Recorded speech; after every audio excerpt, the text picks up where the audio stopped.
my highest aspiration is to leave you with one idea, and that idea is that that crisis is not at all a migrant crisis. It is an American crisis. It is a crisis that results directly from for the Americans in this room, collective refusal to invest in and build lawful channels for migration. And I want to explain more about what I mean by that.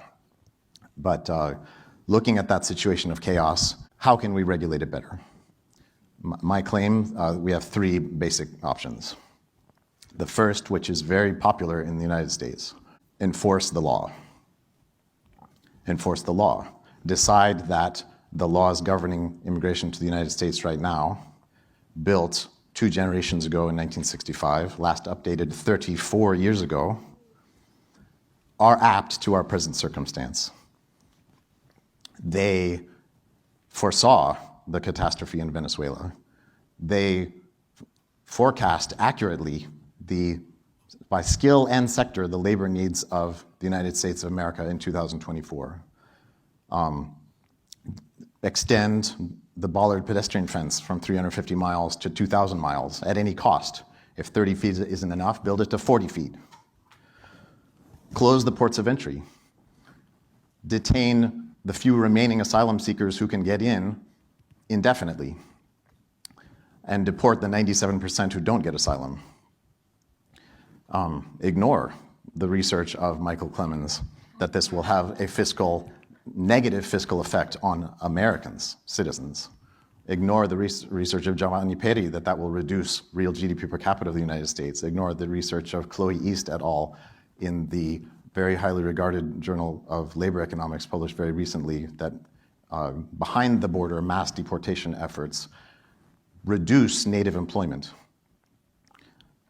through a variety of mechanisms because those policymakers of generations past are asking us to bear these costs. Option one. Option two, and this is a very highly popular option around the world and across America and in a bipartisan sense, is to caricature it a bit, develop Latin America. Develop Latin America so that people have less need to depart from poor and unstable places. It's even popular around the region. The just departed president of Guatemala, Alejandro Giammetti, used to talk about el muro de prosperidad that we're going to build. That is, he equated the economic prosperity of Guatemala as established in partnership with aid donors as serving the equivalent function of a wall at the border in that it keeps people at home. A skeptic might look at that agenda and ask, well, what exactly is the policy lever that the United States as an aid donor has to increase the economic prosperity of countries under the control of the Ortega regime or the Maduro regime? What policy lever does the United States have to bring dignified job opportunities to Haiti, whose real income per capita today is not just lower than it was in 1985, it's lower than it was in 1945 today. Economic development efforts are not going well in Haiti. It would be right to be skeptical of the developed Latin America view for those reasons, but it's actually much worse than that for the developed Latin America view, and it's that successful efforts to develop Latin America, mostly by Latin Americans, of course, will increase immigration from Latin America. This is the consensus not just of the last 50 years of economics research, but also across the social sciences, political science, sociology, anthropology, and geographers, a literature I reviewed in a book chapter. When the Gallup World Poll asks people about their aspirations and imminent plans for migration, the rate of imminent planning for departure goes up with income in Guatemala. It goes up with income in Honduras. It goes up with income in El Salvador. The people leaving are not the poorest people. People who get resources, who get human capital, who get international connections are the ones who leave. And those things come with development. When Mexico gave cash transfers, when Honduras, through PRAF, gave cash transfers, the recipients of those cash transfers, when randomly selected, compared to people randomly selected not to get cash transfers, became more likely to emigrate from Mexico and Honduras, both in the short term and long term, in the research of Karin Makur and others. Across the world, countries that started out poor and got richer have more and more people leaving them, not less and less, until they get quite wealthy. And this is something that very reasonable, smart, experienced people have looked me in the eye and said, that can't possibly be true. What are you talking about? I've talked to migrants. They say they're leaving because of poverty. Do you think they're making it up? Of course they're not making it up. It's just that the people that you're talking to are not the poorest people who weren't able to leave. Migration is an investment that people make in a better future. And once you start to think of it like that, you think, well, when people invest in stock or invest in university education, they do that more when they get more money, not less, because they don't need the money anymore.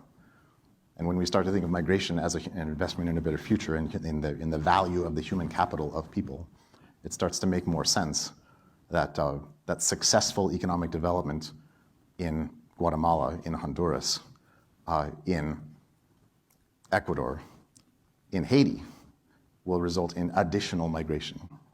Option 3, which I'll close with, Beatriz, because I know I'm talking too much, is lawful channels for migration.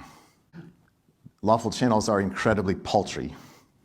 On the airplane, I totaled up the numbers for fiscal year 2022, which are the most recent available.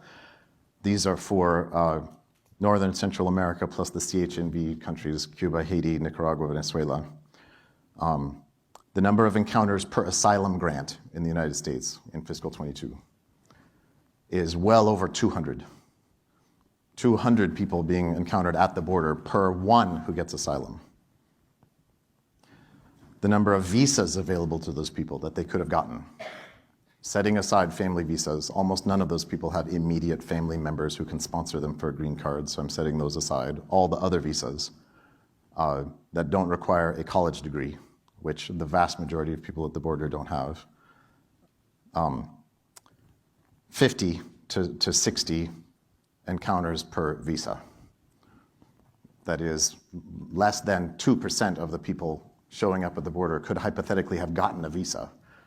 It's fantastic, the expansion of visa opportunities that the very best people at USAID have been pushing for in the United States and helping countries of the region build together. It remains extremely tightly constrained. Lawful channels are not just paltry, they increase job opportunities for the United States. I've done research on the effects of the H-2B visa, the principal work visa to the United States for work that doesn't require a college degree outside of the farm sector, how that affects firms that in a lottery run by the government get visas or don't get visas. The ones that don't get them don't just go hire Americans, they contract revenue by 17%. And they don't hire any additional Americans. In fact, in rural areas of the United States, they hire fewer US citizens when they lose that lottery. Lawful channels for migration reduce crime, which has been shown in a very large literature over decades. Lawful channels for migration don't have to be permanent. And I've seen some of you nod when I say some of these things about lawful channels, but here's one that is less known. Lawful channels for migration have to be built. Migration, despite a lot of propaganda out there, is not like the ocean. It's not like water. It doesn't come in flows and surges and waves and all of this stuff. And if you open the door just a little bit, the whole ocean's going to come in. Lawful channels for migration have to be built with hammer and nails and design and innovation. And built the achievement of expanding those lawful channels for Northern and Central America that Margaret talked about has taken an enormous amount of work by people at USAID, by people in the partner countries, by people in NGOs, by people in different agencies of the US government, all coordinating together to figure out how to make that happen in a way that is administratively feasible and politically supportable. It takes investment. It's a hard thing to do. It's not just about opening the door and things will just happen automatically. This crisis doesn't have to happen. It doesn't need to continue. It can be turned into something that is really positive for all of us.